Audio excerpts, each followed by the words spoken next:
YouTube, what's going on? Kevin the Tech Ninja here, and today we have HP's Z38C ultra-wide monitor. This monitor's MSRP is $1,200, but as of this video, it's hovering around $1,000. As always, make sure you hit my links below for the most updated pricing. This video is sponsored by HP, but this is a full review, and HP had no say, nor did they review this content before posting this video. Monitors are like TVs when it comes to pricing.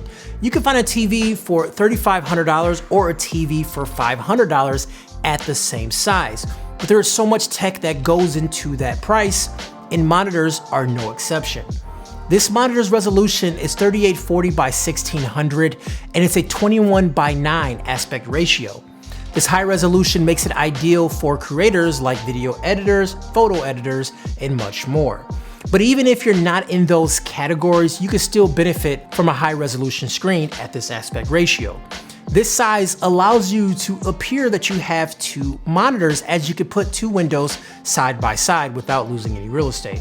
This monitor is also curved, meaning if you're sitting at a desk where typically if you have a screen that large, you'd have to move your head. When it's curved, it's actually coming towards you, so you actually don't have to move your head to look at it. I love curved monitors, and I think that once you go above 34 inches and you're sitting at a desk, it is a requirement. Looks are always subjective, and I feel that HP's design team has been working really hard to make their products look good, and this one's no exception. Let's start with the base. The base is a big metal square. That's it. And it has a stand going into it, and this stand has sort of a cutout going through the middle, and this allows you to run cables. It's also very significant. It's heavy. It holds the screen, and the screen doesn't wobble much when you touch it.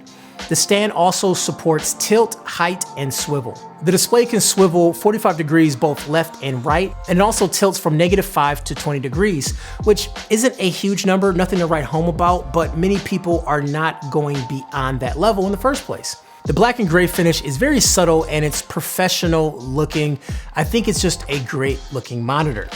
The monitor has plenty of ports too, from DisplayPort 1.2, HDMI 2, 3 USB-A ports, and a single USB-C port. I will say getting to these ports is very hard since it's at the bottom of the monitor and the monitor doesn't tilt that much, so I found myself tipping the monitor back, using my hand and then plugging it in. HP also provides one type of each cable and even a CD-ROM that has the manual.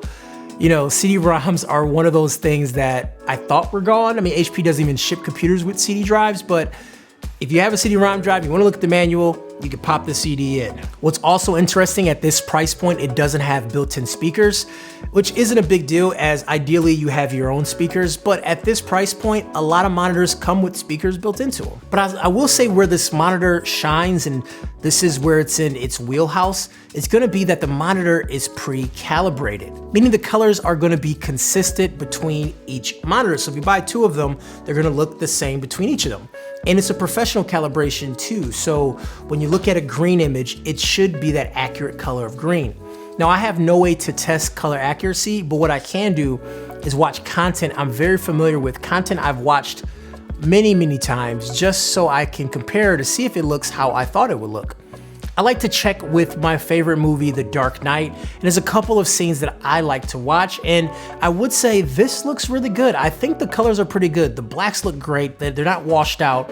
The greens, the reds, all those are the right colors. And also watched some YouTube content which had very bright colors too, and it came out pretty good. A lot of monitors come really saturated, but this is subdued and very accurate. This monitor does not have HDR built into it, and also the screen is matted.